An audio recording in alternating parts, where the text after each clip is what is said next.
Welcome to okay TV. This is Kavya. Today news updates ఇప్పుడు చూద్దాం. కాంగ్రెస్ నేత మునుగోడు ఎమ్మెల్యే కోమటిరెడ్డి రాజగోపాల్ రెడ్డి ఆసక్తికర వ్యాఖ్యలు చేశారు. అధిష్టానం అప్పగించిన బాధ్యతను సమర్థవంతంగా నెరవేర్చాలని, మునుగోడు ప్రజలు ఎదురు చూస్తున్న శుభవార్త త్వరలోనే వస్తుందని రాజగోపాల్ రెడ్డి చెప్పారు. కాంగ్రెస్ అధిష్టానం తనకు ఏ బాధ్యత అప్పగించినా చేయడానికి సిద్ధంగా ఉన్నానని అన్నారు.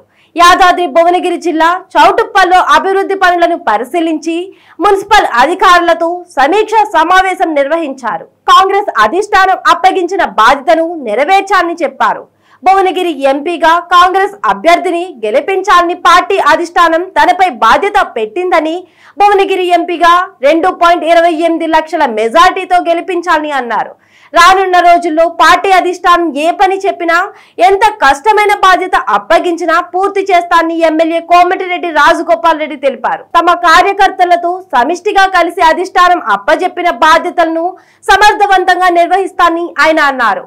మునుగోడు ప్రజలు ఎదురు చూస్తున్న శుభవార్త పార్టీ అధిష్టానం నుంచి త్వరలోనే వస్తుందని భావిస్తున్నట్లు ఆయన తెలిపారు.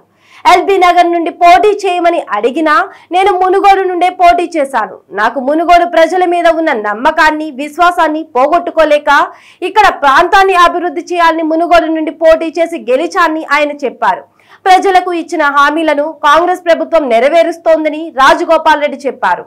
ఖాళీ స్థలం ఉండి ఇల్లు కట్టుకునే వారికి 5 లక్షల రూపాయలు ప్రభుత్వం ఇస్తుందని ఆయన అన్నారు. ఇంటి స్థలం లేని నిరుపేదలకు డబుల్ బెడ్రూమ్లు ఇస్తామని తెలిపారు. తమ ప్రభుత్వం ఇచ్చిన హామీలను ఖచ్చితంగా నెరవేరుస్తుందని పేర్కొన్నారు.